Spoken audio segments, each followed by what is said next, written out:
أعوذ بالله من الشيطان الرجيم بسم الله الرحمن الرحيم وصلي وسلم وبارك على سيدنا ومولانا محمد وعلى آله وصحبه والحمد لله رب العالمين ربنا زدنا علما وعملا وأدبا وفهما السلام عليكم ورحمة الله تعالى وبركاته.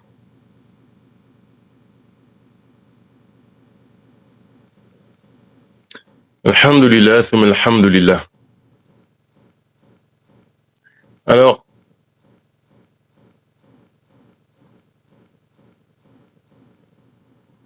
on continue la lecture de l'ouvrage Al-Mouridiyya du Cheikh Mohamed Murtada, fils de Cheikh Ibrahim Al-Fati, fils de Mam Cheikh Birahim, petit frère de Cheikh Al-Khadim, radiyallahu anhum. Toujours petit rappel en introduction, cette lecture a deux objectifs principaux. Premièrement, donner une réponse orthodoxe à la problématique de la réforme, de trouver et donner des réponses aux problématiques des musulmans dans le contexte actuel. Contexte colonial et post-colonial. Colonial parce que la tariqa émerge dans un contexte colonial et le contexte post-colonial a quasiment les mêmes problématiques, à quelques détails près. Pourquoi cela? Parce que, en parallèle de cela, nous avons une critique. Nous faisons une critique des mouvements réformistes qui ont voulu répondre justement à ces problématiques. En tête, la Wahhabiyya. Ensuite viennent un certain nombre de mouvements réformistes. On pense aux Ikhwan al-Muslimin, qui ont évolué en un groupe à part entière, avec une vision bien spécifique. Avec de l'autre côté, d'autres groupes qui sont apparus par la suite, en arrivant à des discours totalement non seulement incohérents, mais qui relèvent de l'apostasie, comme les gens qui rejettent la sunna, etc.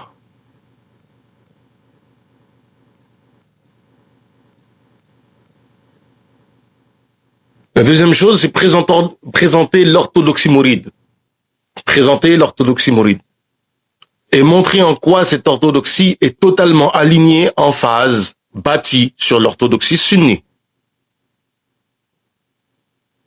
Ceci répond à une problématique qui est plus ou moins locale au Sénégal, mais qui s'entend en fait dans le reste du monde, où cette problématique est à la fois liée à la confrérie elle-même, aux problématiques internes, de positionnement, de compréhension de ce que le cheikh radiyallahu anhu a dit, a apporté, de le clarifier, mais aussi aux gens qui sont externes pour savoir que voilà ce que sont les fondements de cette confrérie, voilà sur quoi elle est basée, voilà sur ce qui est dit, voilà l'enseignement du cheikh, voilà ce que disent nos savants. Parce que le discours du commun des gens n'est pas un argument. Alors souvent, ce qui se passe, on utilise comme argument les comportements déviants de certaines personnes qui ne sont pas les références. Et il arrive qu'on s'attaque à nos textes directement. Mais là, Inch'Allah Ta'ala, les choses se font en leur temps. On nous a demandé de faire un commentaire de Khadir al-Munajjad. Il y a un texte qui est souvent mis en avant critiquer Cheikh al-Khadim radiallahu anhu, et on demande qu'Allah Ta'ala nous facilite pour le faire, parce que c'est pas une chose évidente. C'est un texte qui est assez difficile d'accès. Pas qui est difficile d'accès, mais qui demande un certain bagage dans les différentes disciplines islamiques.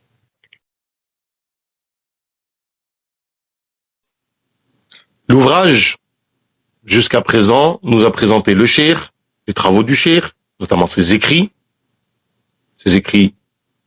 d'éloge au prophète, alayhi salatu wassalam, de prière sur le prophète, alayhi salatu wassalam, ses écrits qui traitent des sciences religieuses, le parcours du cheikh et ses conflits avec les colons qui l'ont amené à une certaine élévation spirituelle, et justement, les conflits qui l'ont mené à cette élévation spirituelle sont intrinsèques à la problématique avec les colons, d'où le fait de présenter de parler de son exil et de son conflit avec les colons, de son opposition, si vous voulez. Et nous sommes dans la troisième partie de l'ouvrage qui traite en fait de la confrérie elle-même et de ses fondements. On a introduit le fait que la science est fondamentale, et là on est sur les recommandations, sur les ordres que le cheikh a donnés, c'est-à-dire que ce qu'on appelle al-ma'murat, les ordres, et on avait parlé justement de l'iman, et je me suis rendu compte que hier, en fait, on n'avait pas vraiment terminé, en fait, parce que dans le chapitre de l'iman, enfin, dans ce fondement de l'iman, dans le fondement de l'iman, il y a justement la question de kalimatu shahadatayn, qui est traduit, je ne sais pas trop pourquoi, en fait, dans la traduction française, par l'invocation.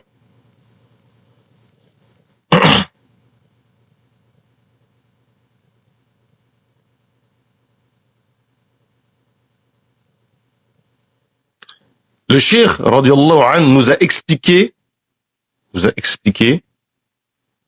de façon spécifique la parole, la shahada, c'est-à-dire la ilaha illallah.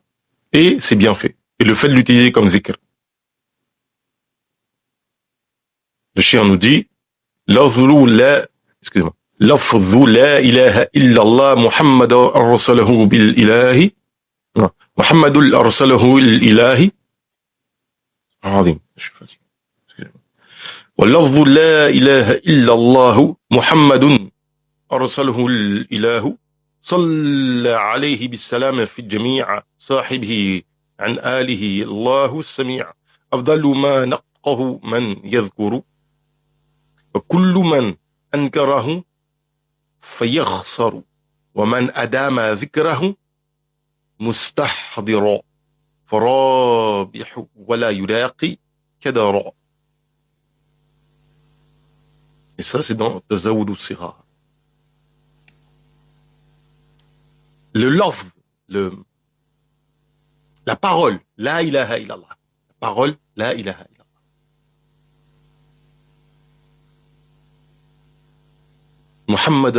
Muhammad Rasulullah. Muhammad est l'envoyé d'Allah. Que la prière soit sur lui, l'ensemble des compagnons. Par Allah Samia. Cette parole est la meilleure des paroles qui a été dite, qui a été exprimée. Et je vous rappelle qu'en arabe, ici, le terme, c'est afdaluma nataqahu. Et le nutq, c'est vraiment cette parole qui est réfléchie. Littéralement, si vous voulez, le nutq, nataqa, c'est littéralement le logos grec. C'est-à-dire ce que tu intellectualises et que tu exprimes. D'où la traduction du mantiq par logique.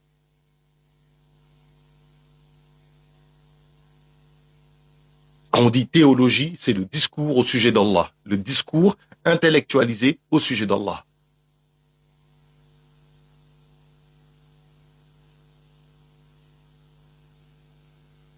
C'est la meilleure parole qui a été évoquée. Et toute personne qui la rejette est perdue. Celui qui est constamment dans son zikr,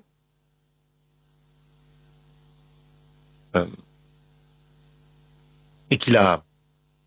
Alors ils ont traduit par méditation, mais mustahdira, c'est l'état de présence, le fait d'être présent dans cet acte-là, d'être conscient de ce que tu fais,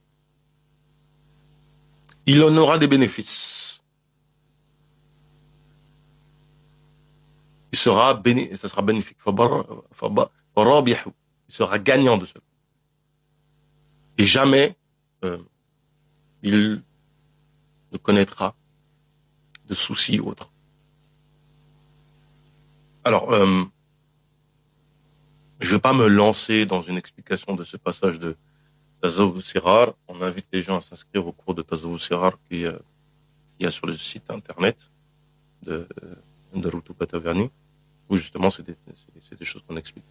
Mais on peut dire une chose ici. Le texte d'où est tiré ces baits, ces vers, est un texte qu'on appelle Tasawwuf Sirar, qui est un texte qu'on enseigne aux enfants.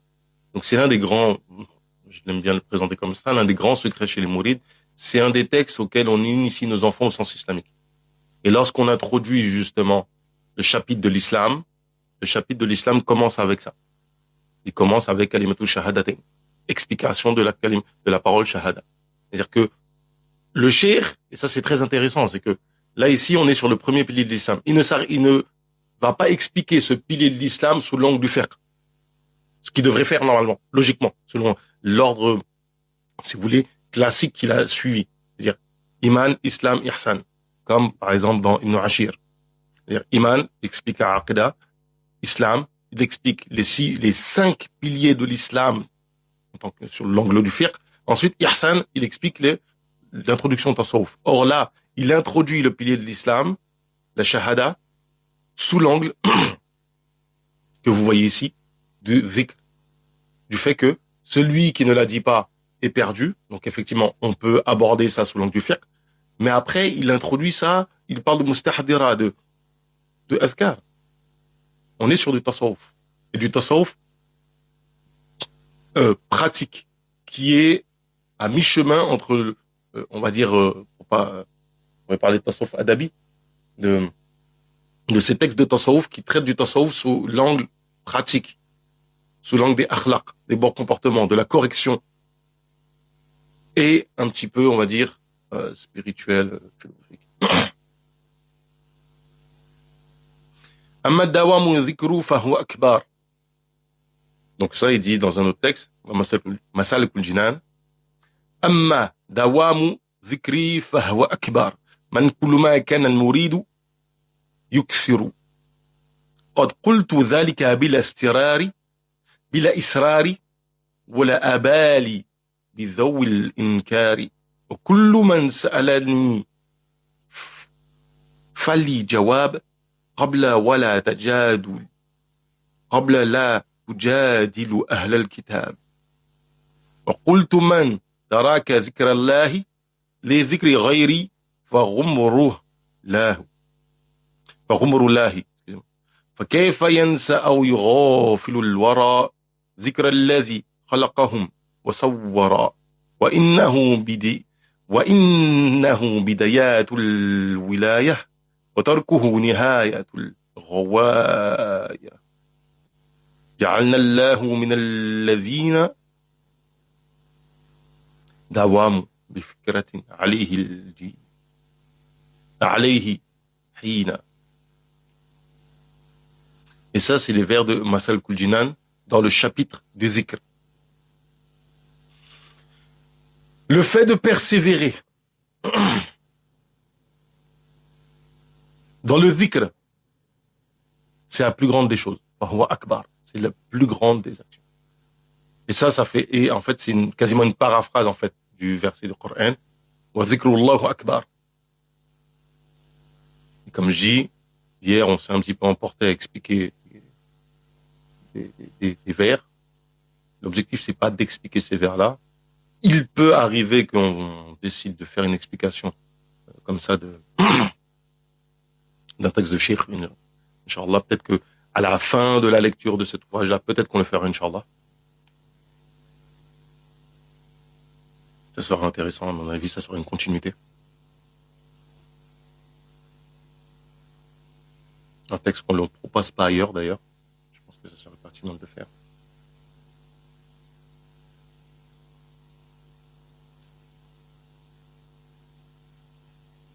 Donc,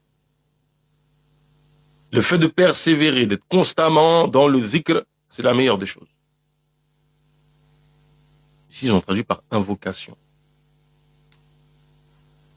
Que tout autre acte que le mourid s'évertue à faire. Et le cheikh dit, je dis cela, sans secret. Ils ont traduit à haute voix, mais c'est vraiment, je ne le cache pas, je le dis manifestement. Et ça, voilà abali, en gros, je ne calcule pas ceux qui rejettent ce que je dis. Et toute personne, Sa'alani, qui me demande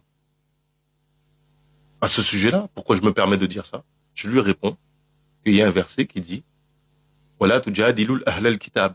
Le verset, ne débat pas avec les gens. Le kitab, justement, le verset en question. Parce que c'est littéralement, en fait.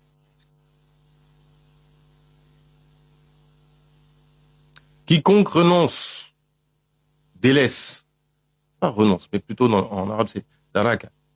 Toute personne qui délaisse le zikr d'Allah pour le zikr d'autre chose,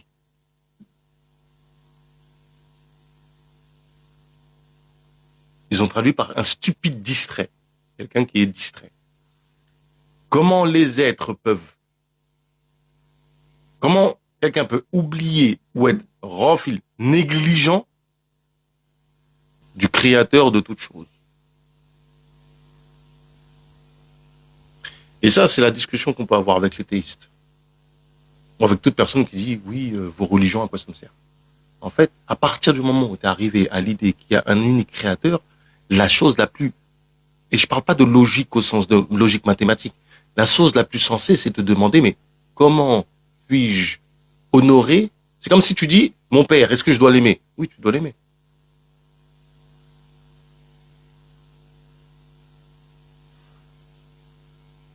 Elle constitue le début de la wilaya, le délaissement, et le summum ici, c'est la fin de l'égarement dans le sens où tu es égaré, mais définitivement plus important en fait. Allah Ta'ala nous compte parmi eux, à savoir le wali, c'est-à-dire ceux qui passent constamment leur temps dans la méditation sur Allah Ta'ala.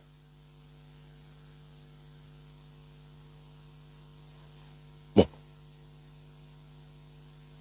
on aurait dû faire cette partie-là hier, mais alhamdoulilah, on l'a fait aujourd'hui. Maintenant, deuxième recommandation fondamentale de Shirul Khadim, radiyallahu anhu. Ça risque de piquer, non. As-salah, la prière. La prière, arkanu asasi min arkani l'islam, est un pilier. Alors ici c'est arkan. Arkan c'est si vous voulez, rukn c'est une chose qui constitue une chose de manière indubitable. Tu la retires, la chose n'existe plus ou elle est plus valable. Donc un rukn en fait c'est un élément, c'est un pilier constitutif de la chose. C'est comme si vous voulez dans une maison, c'est les murs porteurs. C'est ça un pilier. Un pilier c'est ça. Asasi, c'est-à-dire que c'est à la fois un pilier, mais une chose sur laquelle on se fonde. Asas, c'est comme usul, c'est quasiment la même racine, en fait. Ah, le même sens, pas la même racine, excusez-moi. Donc c'est une chose, c'est un pilier qui est constitutif de l'islam, pour ne pas dire en fait un pilier, une chose sur laquelle on se fonde.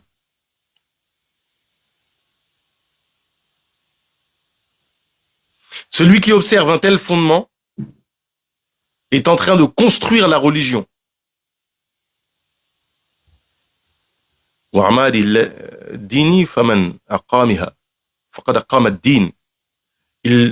en fait, si vous voulez, en arabe, c'est fort, comment c'est dit. En français, c'est pas évident. Parce qu'en fait, dans le Coran, on n'utilise pas le fi'al fa'ala, fait. On dit waqimus salah. Construisez, élevez la prière. qa'imu. Aqimu salat, c'est la même racine que qa'im. Le nom d'Allah Ta'ala, Al-Qayyum. Le fait de construire la chose, de l'élever, de la bâtir, de la mettre debout. C'est pour ça qu'en réalité, en français, on ne traduit pas correctement la notion de faire la prière. On dit faites la prière. Il ne faut pas faire la prière. La prière est quelque chose qui se bâtit. C'est la relation qui est entre nous et Allah. C'est un pont. Donc chaque acte qu'on fait dans la prière est un élément qui permet de construire la prière. La prière est une chose qui est composée. Si vous prenez chaque raka'a, il y a 7 mouvements. 7 mouvements qui correspondent aux 7 cieux par lesquels le prophète alayhi salatu wassalam est passé. Et vous terminez la prière dans la position assise de Julus qui correspond à l'état, la position. Cette position correspond au moment où le prophète alayhi salatu wassalam, après être allé au-delà du Arsh, est dans une communication particulière avec le prophète, avec Allah Ta'ala.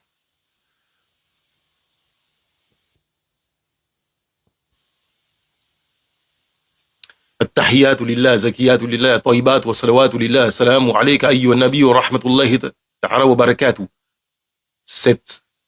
Le tashahhud, comprenez bien, le tashahhud était enseigné par le prophète alayhi salatu wassalam, comme disent les compagnons, comme le Coran. Et Sidna Omar radiyallahu anhu et l'ensemble des compagnons l'enseignaient comme le Coran. Pourquoi? Parce que c'est la conversation que le prophète alayhi salatu wassalam a eue avec Allah Ta'ala lorsqu'il du Mi'raj.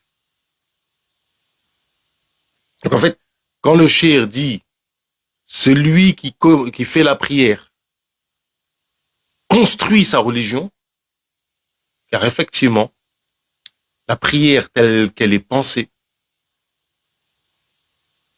telle qu'elle nous est révélée, elle est la religion elle-même. C'est-à-dire qu'elle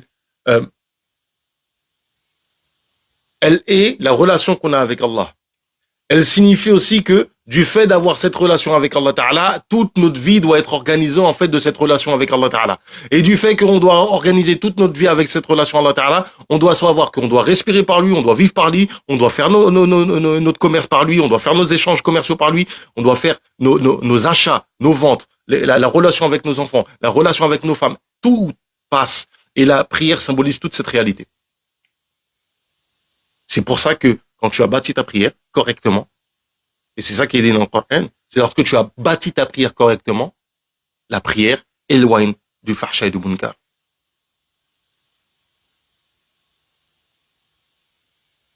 As-salatu tanhi 'anil fahsha wal munkar.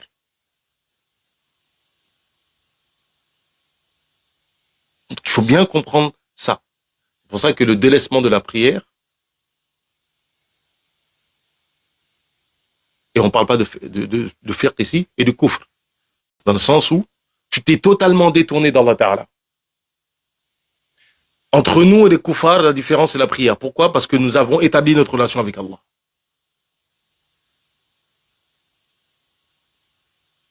Donc, haqiqatan, on parle de tasawwuf, on ne parle pas de fiqh, c'est du kufr dans le sens où tu t'es détourné d'Allah Ta'ala. Ta relation avec Allah Ta'ala, tu l'as coupée. Donc, tu n'as plus de relation avec lui. Il faut bien comprendre ça.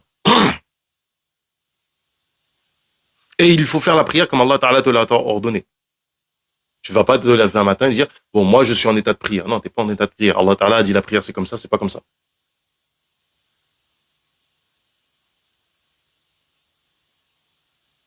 Donc il faut bien comprendre que lorsqu'on te dit, aqimu salah, on t'a pas dit, fa'ala salah.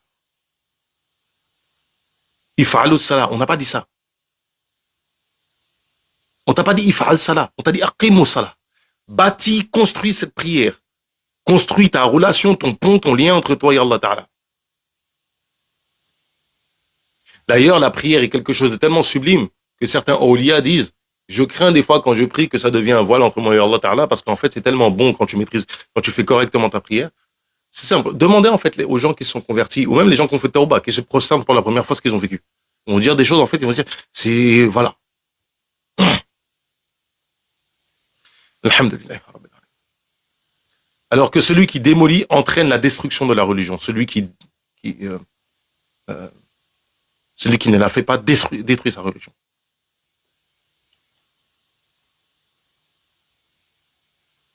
As-salatu wa innama as-salah tanhi 'anil fahsha wal munkar. Elle est une obligation à l'unanimité des textes. Wajibatu bil kitabi wa sunna wal ijma'. Pourquoi ils ont traduit comme ça? Elle est une obligation par le Coran. Ça, c'est une terminologie vraiment, comment on appelle ça? Ah, le mot il sort de la tête. Bil kitab wa sunna wal ijma', c'est une expression consacrée en fait. Ceci est obligatoire par le Coran. On comprend que dans le Coran, on trouve l'indicateur que c'est obligatoire. Dans la sunna, on trouve que l'indicateur que c'est obligatoire. Et l'ijma', c'est que tous les ulémas se sont accordés sur le sens de cette obligation. Ah, celui qui nie une telle obligation mérite la peine capitale. Faman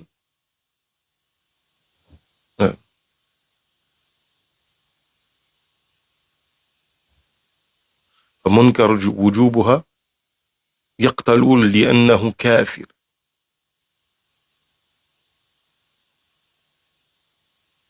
Peine capitale pour incrédulité, pour apostasie.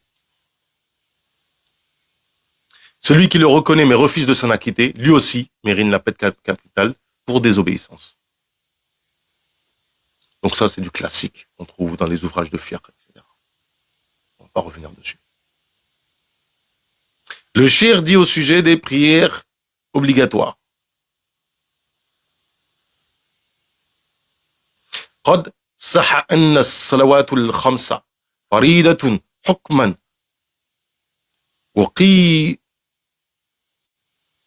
وقيتم لبسا بالذكر وسنة والإجماع فمن يكن منها على امتناع جحدا لها فهو كالمرتد في الحكم يستتاب جيم العد فإن يتوب يترك وإن لم يتوب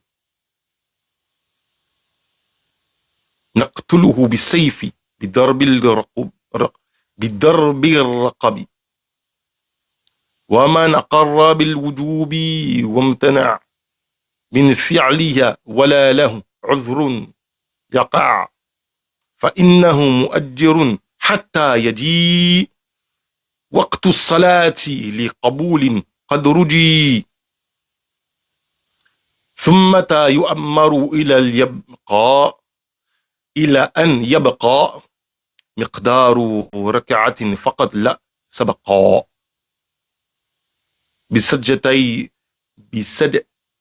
بسجدتيها من الضروري بلا فاتحة ولا اعتدال وعقل فإن أبى قتله ذو الأمر بالسيف حدا دون قتل الكفر ولو تندم وقال الأفعل لخوف مهلك فليس يقبل. Et ça aussi, si je ne me trompe pas, c'est dans Tazawud non, là c'est Tazawud Shban. Et dans Tazawud Sirar, c'est quasiment les mêmes vers. Donc, Qad Sahha, il a été authentifié. 5 prières obligatoires.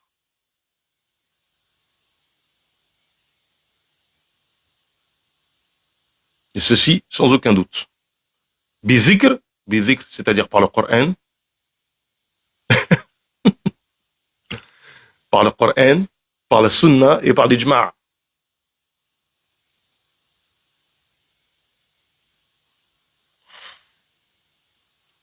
Donc, comme on a dit tout à l'heure. Celui qui rejette cela, mais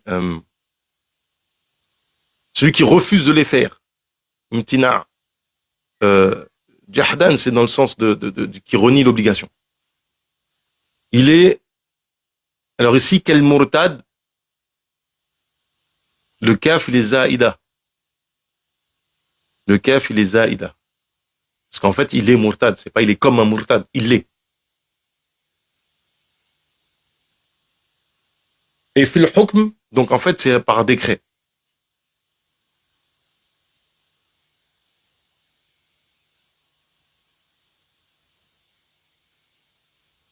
Et yustatabu jim al-addi. Donc, on l'appelle au repentir. On l'appelle au repentir. Jim, c'est-à-dire la lettre Jim, la valeur numérique de Jim, qui est 3. Donc, on l'appelle pendant 3 jours au repentir. S'il se repent, on le laisse. S'il se repent pas, peine capitale, bisayf, en frappant le cou. Celui qui reconnaît l'obligation, mais pareil, ne veut pas l'accomplir, on lui laisse, c'est-à-dire qu'il n'a pas d'excuse pour cela, parce qu'il y a des excuses, hein. On lui laisse, je rappelle, c'est le texte d'un soufi, etc.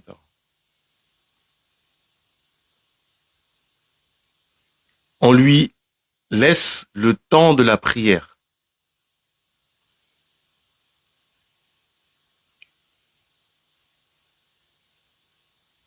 On lui laisse jusqu'à la fin de l'heure de la prière. Donc on lui demandera de prier.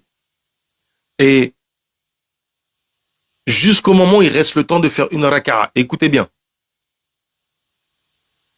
Une raka'a, c'est-à-dire que la raka'a complète avec ses 2 prosternations. Mais cette raka'a, le temps de la raka'a, on l'évalue en excluant la fatiha et l'i'tidal. C'est-à-dire l'i'tidal, c'est qu'on se lève totalement en fait de chaque position. Par exemple, vous êtes en ruku', l'i'tidal, c'est d'être totalement redressé. Vous êtes en soujoud, l'i'tidal, c'est d'être totalement redressé assis. C'est-à-dire que on veut tellement pas te punir que même ça, on compte pas la fatiha, on prend vraiment. C'est-à-dire que tu es un abuseur, en fait, si vraiment tu délaisses la prière. Et si tu rejettes toujours, pareil, peine capitale, par l'autorité en place. C'est-à-dire que c'est pas le commun des awam qui se lève un matin, ouais, on va te faire ça. Non, c'est pas comme ça que ça se passe. Je crois que en tout cas, ce que disent notamment les Hanabila, parce qu'ils ont un avis qui est beaucoup plus dur que nous sur ça, on n'a pas de connaissance de quelqu'un à qui on a appliqué la peine.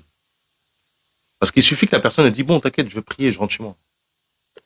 C'est-à-dire que, en fait, on ne demande pas d'espionner les gens pour savoir s'ils ont prié ou pas. En fait, il faut prendre en compte que cette procédure judiciaire, elle est accolée à d'autres principes de l'islam, comme le fait de ne pas d'espionner les gens. Il suffit, par exemple, qu'on te voit, je sais pas, on est chez quelqu'un et puis on voit qu'il veut pas prier, mais si tu pries pas, il dit, oh, je vais prier plus tard. On va pas aller chercher les autres pour lui. Ça se fait pas. Donc s'il se repent alors qu'il ne reste même pas le temps de faire une raka'a comme on l'a décrite, effectivement, là, on ne lui pardonne pas. En raison de l'importance de la prière dans l'islam, le cheikh exhorte les mourides à s'en acquitter aux horaires, car un tel respect fait partie des adorations les plus louables. En outre, il les exhorte à accomplir des prières surrogatoires après les prières canoniques et surtout la nuit. Une petite remarque. Il s'est passé un événement récemment où je pense que les mourides n'ont pas respecté ce précepte. À savoir que on a accepté d'accomplir un événement. On accepte une condition, c'est de ne pas prier à l'endroit où on était. Il est inacceptable que les mourides aient accepté cette condition. Cher, il a prié sur la mer, c'est pas pour que nous on ait peur de prier quelque part en France, ou quelque part aux États-Unis, ou quelque part en Chine, ou au Japon, n'importe où. Si demain on se retrouve dans l'espace, que c'est l'heure de prier, on prie. C'est aussi simple que ça. T'es dans l'avion, tu pries.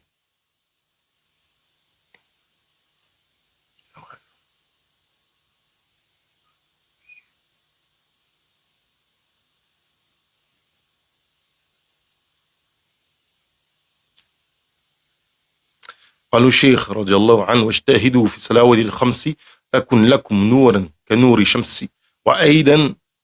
Donc le cheikh nous dit, efforcez-vous d'accomplir les 5 prières, car elles sont une lumière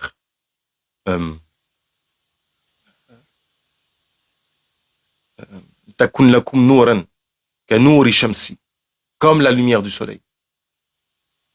Ça, c'est dans le Majmou' de Wasaï. En fait, ce qu'il faut comprendre, c'est que la salah, elle est comme un pont de lumière. Elle est comme un pont de lumière. Elle est comme une armure de lumière. Elle est comme une fusée de composés de lumière qui nous fait arriver jusqu'au trône. Vous prenez toutes les analogies possibles pour concevoir la relation établie entre Allah et sa création à travers la prière, et vous mettez lumière dedans. Voiture de lumière, fusée de lumière, comment on appelle ça, balai volant de lumière, tout ce que vous voulez, tant que vous mettez lumière dedans. Parce que là, la prière est une lumière, comme le dit l'imam al-Akhdari et comme le versifie Cheikh. واعلم بأن أفضل طاعات صلاتنا ففي الأول الأوقات. Sachez que la meilleure, et ça c'est dans la sunna, la meilleure des adorations, c'est le fait de prier au début de son temps. ولا تؤخر الصلاة عمدا لوجه باق لا يلاقي همدا. Ne retardez pas la prière volontairement. Et ceci pour l'amour d'Al-Baqi. ولا تصلوا الفرض قبل الوقت فإن ذا من موجبات المقت. Ne priez pas avant son temps. Ceci entraîne la colère d'Allah Ta'ala sur vous. Il dit aussi صلى الفرائض مع التوابع مراعيا نهج النبي التابع أزكى صلاة الله والتسليم عليه في الآل ذوي العلوم. Faites les prières obligatoires plus celles qui les suivent. Donc en fait les prières surrogatoires. Cela en vous basant sur la voie du prophète alayhi salatu wassalam. Que la meilleure prière soit sur lui. Et ses illustres compagnons. Voici exposer les recommandations du cheikh concernant la prière qu'il considérait comme la meilleure forme d'adoration. Ce dernier ne priait pas à la maison et dirigeait lui-même les prières à la mosquée. C'est intéressant de chercher en fait diriger les prières. On connaît des awliya qui n'aimaient pas diriger les prières. Ils préféraient en fait désigner l'un de leurs disciples pour diriger. Cher lui diriger les prières en règle générale. De mémoire, je me rappelle quand j'ai feuilleté le livre, il parle pas du Wurd de Makhouz et de ses conditions. Mais, ce qui risque de se passer, peut-être que après la fin de la lecture de cet ouvrage, il est probable qu'on fasse une petite explication des arcanes, des règles du Wurd al-Makhouz, qui, Inch'Allah, bref, dans les conditions du Wurd al-Makhouz, donc le Wurd principal de la Mouridiyya que Cheikh radhiyallahu anhu a reçu du prophète alayhi salatu wassalam, la prière en groupe fait partie des conditions de perfectionnement selon certains et de validité selon d'autres, tenant compte de toutes les règles qui s'appliquent à la prière en groupe.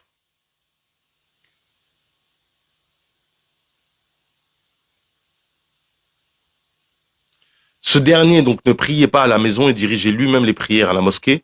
Cet intérêt pour la prière explique le fait que dans chaque village qu'il a fondé, il a construit une mosquée. Effectivement, la tradition mouride, c'est on bâtit une mosquée et on bâtit le village autour. C'est la tradition mouride.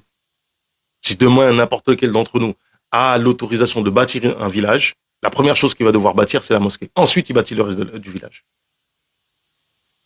Parce que dans la géographie sacrée mouride, le village n'est là que dans un but d'adoration. Et ce qui symbolise cette réalité-là, c'est que la première chose qu'on bâtit, c'est la mosquée. Comme dit la fameuse expression française, remettre l'église au milieu du village, nous on dira mettre la mosquée au milieu du village. Cet intérêt pour la prière explique le fait que dans chaque village qu'il a fondé, il a construit une mosquée, tout comme il a construit une grande mosquée à Djurbel, Ndiarem, le lieu de son assignation à résidence surveillée, et une autre mosquée qui fait partie des plus belles et des plus grandes mosquées du monde musulman, à savoir la mosquée de Touba. Et dans la même foulée, ces adeptes ont édifié des mosquées dans leurs villages et villes respectifs. Méditons ces 2 vers qui se passent de commentaires. Bouchir nous dit, ça c'est dans quoi? Je crois que c'est Masalik al-Jinan si je ne me trompe pas. Ouais, exactement. Masalik al-Jinan. Il dit, وَإِنْ عَجَزْتَ عَنْ قِيَامًا وَالصِّيَامِ في الليل والنهار مع فعل الحرام ولم تتب بترك والندامة فأنت محروم لدى القيامة. Si tu es incapable de te lever la nuit et de jeûner le jour,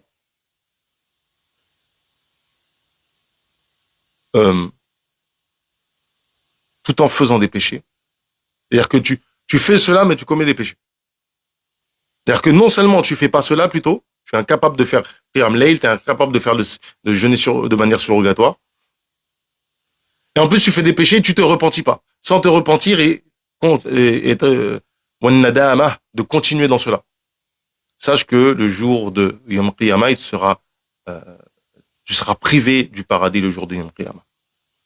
ربنا زدنا علما وعملا وادبا وفهما وهب لنا يا اكرم في التلاوه خيرا كثيرا منك والحلاوه وصلي وسلم وبارك على سيدنا ومولانا محمد وعلى اله وصحبه والحمد لله رب العالمين.